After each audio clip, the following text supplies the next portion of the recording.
When will we return to the days of easy money? And could Chinese currency dethrone the dollar? Joining me now to answer these questions and more, Franklin Templeton fixed income CIO Sonal Desai. Sonal, thanks so much for coming on the show. We appreciate it. Thank you, Jack. So let's start with Friday's jobs report. What was your biggest takeaway? Look, the labor market's strong. I know that from a market perspective, I hate saying this, but most markets would actually have preferred a slightly weaker number. The labor market is strong. The American consumer is strong, and the labor market is an excellent way to gauge how long the strength of this recovery, and yes, we are still recovering, will continue. So I take away from this that it puts the Fed in a very difficult position. On balance, I don't think they're going to raise, but it makes even more clear that they're on a pause. They're not at a stop. This is not the end of the hiking cycle if they don't raise next week. So that's an interesting question. And of course, there's a lot of discussion. When do they hike? When do they cut, et cetera? But you're looking at the forest, not the trees. You have pointed out that this easy money we've gotten used to over the past decade may not be here for much longer, or we may not see it for a while, I should say. Can you explain that? So yeah, we in the markets are so focused on the next rate hike. I've lost count of how many times people ask me, what is the peak? It's not the peak that's interesting. It's the valley. The point is, at some point, the US will face a slowdown, a recession. At some point, the Fed will cut. I happen to think that's not happening this year. But the more interesting thing is, where does the Fed cut to? There are many, many people who think it's, we're going to go back to pre-COVID. And I think that we're really going back to pre-GFC.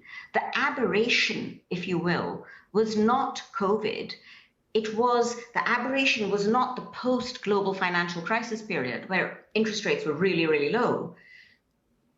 Or rather the opposite. Let me put it this way. That was the aberration. The fact that we had rates as low as they were for the last 15 years. If I look at where the Fed thinks the normal rate the neutral rate for interest rates is, it's 2.25, 2.5%.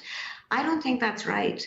If I look at what academics, serious studies look at for decades, going back to the 50s, going back centuries, the neutral rate of interest is actually around 2.25. Add in inflation, neutral Fed funds should actually be over 4%. It shouldn't be as low as what the Fed is currently programming. Yeah, I don't think people realize that literally the past 10 years were some of the lowest rates in 3,000 years, according to a Bank of America study. Okay, what does this mean for portfolios? How should investors set up for this?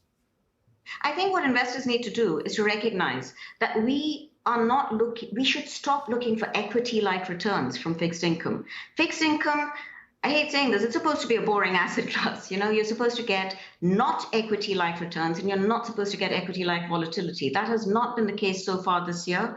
But going further forward, I would hope it does once again begin to be the case, that you look at returns where, yes, I think rates are going to go higher, including in 10-year treasuries.